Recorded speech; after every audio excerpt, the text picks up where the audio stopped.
का हो? सुनत हवा? सुनत है। बड़ी दिन हो गई और माई बाबू का फोन भी नहीं लागत। एगो हमार काम कर देबा? अरे काहे न करब हो, बोला बोला। सुना। सुनावा। जईता तनी नदिया के पार बलमुआ। अच्छा। हाँ हो।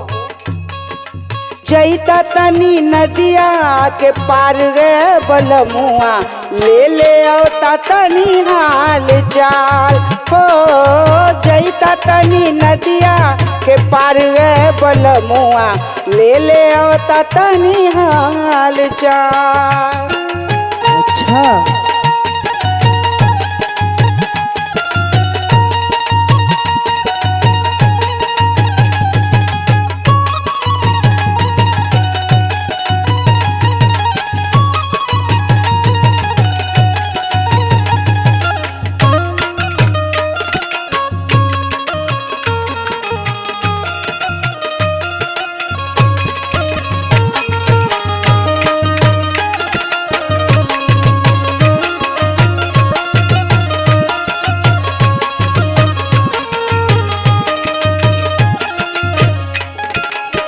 हे राजा जी, जानत हवा?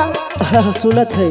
जब से गौना कराए के आयल है, हाँ। मात्र एक बार माई बाबूजी से बात भइल। आज हमार मन पता नहीं काहे माई बाबू के बहुत याद करता। अरे तो पगली पहले बतावे के चाहत रहा ना। सुना।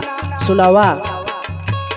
बड़ा याद आवे हमके बाबूजी के प्यार हो, डाटल फटकार लियू माई के दुलार हो। अच्छा। हो।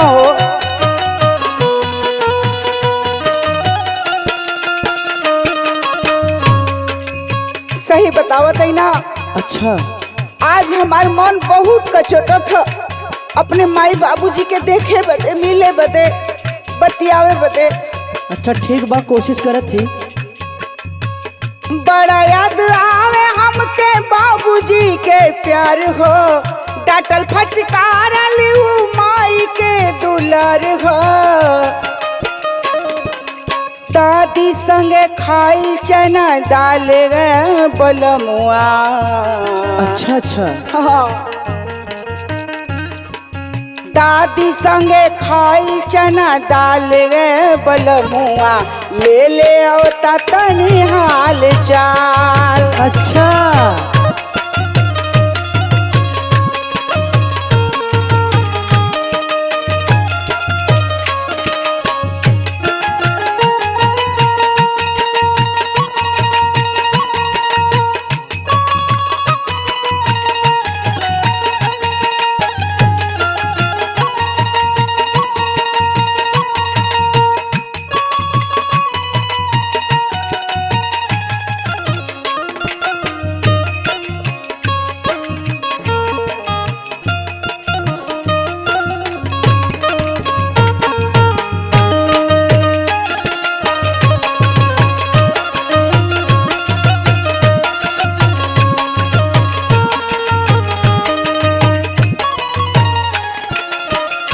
और जानत हुआ राजा जी, का?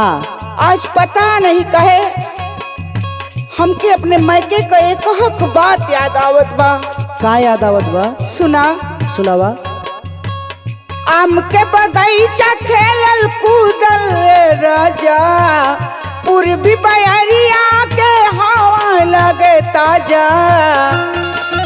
अच्छा।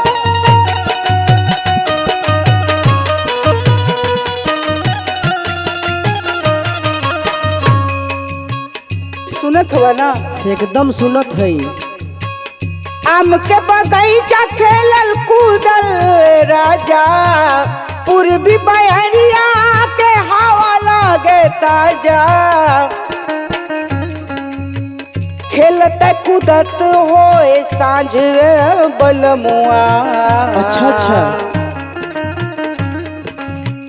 खेलते कूदत होए सांझ बलमुआ, ले ले आवा तनी हाल चाल। अच्छा।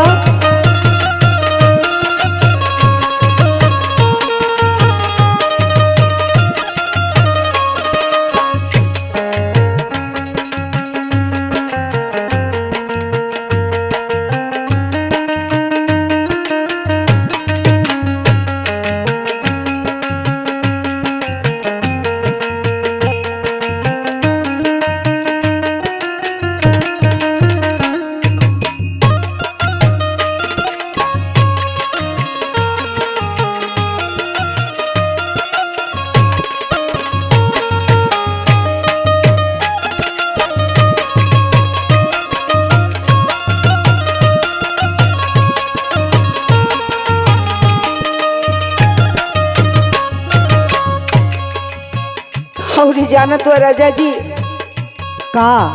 आज हमके अपने बड़का भैया का भी बहुत याद आवता। अच्छा, हाँ सुना। सुनावा। कमलेश भैया के हमके सतावल, बात बात पर हमके फिर से मनावल। अच्छा अच्छा। हाँ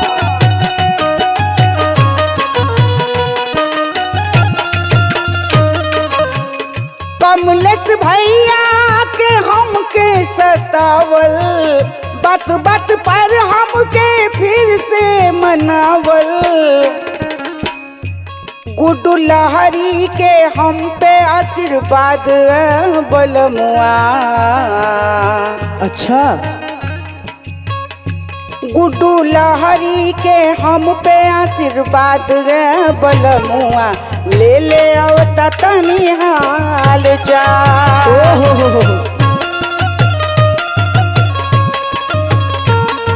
ले ले आवता तनी हाल चाल।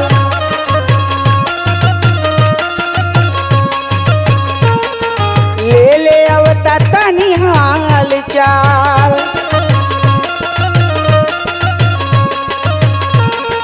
ले ले आवता तनी हाल चाल। ठीक बा, अच्छा ले ले आई। जइबा ना? एकदम जाइब हो।